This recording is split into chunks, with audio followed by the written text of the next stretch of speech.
इस चैप्टर का हम लोग परिचय कर लिए हैं मेरे भाई, और हम लोग हिंदी अर्थ भी समझ लिए हैं, और आज हम लोग सारांश करने वाले हैं। तो डिटेल में पढ़ाई करो, एक बेहतर तरीके से पढ़ाई करो। मस्ती मजाक थोड़ी मोड़ी ज़रूरी है मेरे भाई। सीरियसनेस के साथ जब आप पढ़ाई करते हो तो आपको अच्छा लगता है। अगर मैं आपको दिखाना चाहूँ तो दिखा सकता हूँ, मैंने कराया है यार, जो लोग जानते हैं जानते हैं। डिस्क्रिप्शन में लिंक मिल जाएगा, आराम से देख सकते हो। सारांश के बारे में बात करेंगे, और चैप्टर है आपका क्या, कड़बक। तो कड़बक चैप्टर के सारांश अच्छे से देखना, क्योंकि ये 5 नंबर में पूछा जाता है, और 1 से 6 चैप्टर तक याद कर लेना काव्य खंड में, और गद्य खंड में भी सारांश कोई भी एक चैप्टर लड़ जाएगा, मेरा दावा है। ठीक है, अब ध्यान से देखो। कड़बक पद्मावत महाकाव्य से संकलित है, यानी पद्मावत से जो है ना कड़बक लिया गया है। ठीक है, जिसके कवि मलिक मोहम्मद जायसी जी हैं। कवि एक नैन के होते हुए भी गुणवान है, यानी कवि के पास सिर्फ एक आंख था, बाई वाली आंखें नहीं थी, नहीं दिखती थी।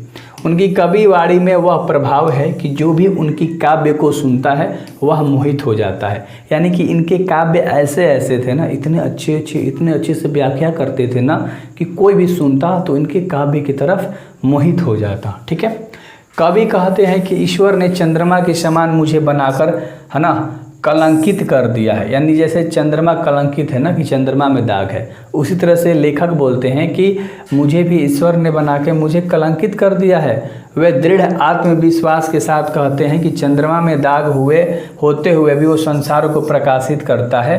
उसी प्रकार जायसी की किन्हीं कृति उज्ज्वल है, लेकिन अंग भंग दोष था।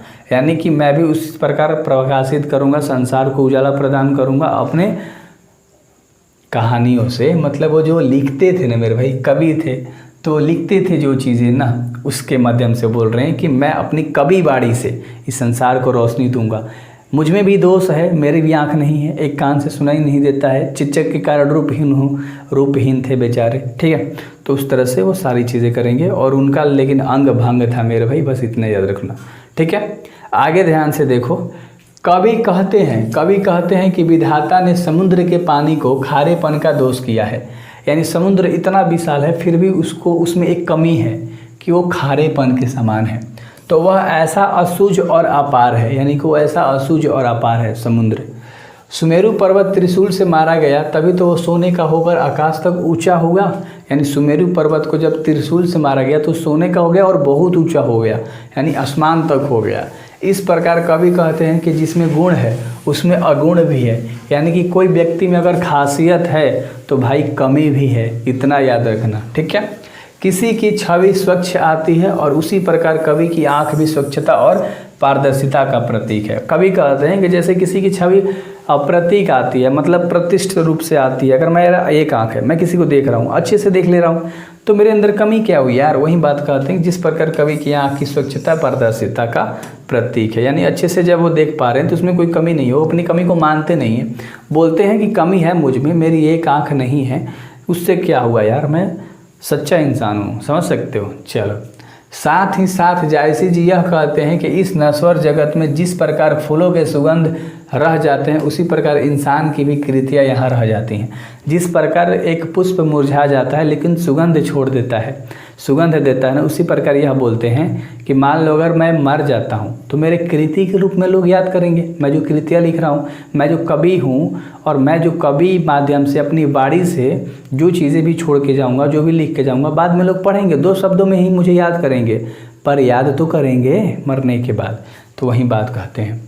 कवि कहते हैं कि जो मेरे कलेजे के खून से रचित काव्य को पढ़ेगा वह हमें शब्दों में, 2 शब्दों में जरूर याद करेगा, वह हमें कुछ शब्दों में जरूर याद करेगा। इस काव्य के प्रति यह आत्मविश्वास अत्यंत सार्थक और बहुमूल्य है। तो इसी वाक्य के साथ, इसी विचार के साथ मैं सारांश आपको कंप्लीट करा देता हूँ। 100 से 150 वर्ड में मैंने आपको बता दिया, और आपको अच्छे से याद हो गया होगा।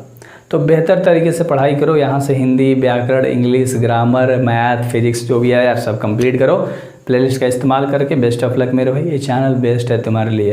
ऐप पे सारा मटेरियल है, डिस्क्रिप्शन में ऐप का लिंक है, और जो लोग ऐप पे हैं भाई उनको पता है, एकदम मज़े हैं उनके। ठीक है, और 99 रुपये का पूरा कोर्स है, और केवल PDF लेना है कोई भी सब्जेक्ट का तो 99 रुपये का है। जाओ ना ऐप पे ले लो यार, कोई दिक्कत नहीं, 99 रुपये में पूरा सब्जेक्ट मिल रहा है। तो है अच्छा परसेंटेज बना लोगे 300 से 400 रुपये में टोटल सब्जेक्ट का। एक एक बनाना है, 100 रुपये भी नहीं ले रहा हूँ। आराम से कंप्लीट करो एंड मचा डालो, ठीक है। पूरा डिटेल नोट्स मिल जाएगा और अगले वीडियोज़ में मैं प्रश्न उत्तर करा दूंगा जो कि अच्छे से, ठीक है। सो बेस्ट ऑफ लक, मिलते हैं अगले वीडियोज़ में।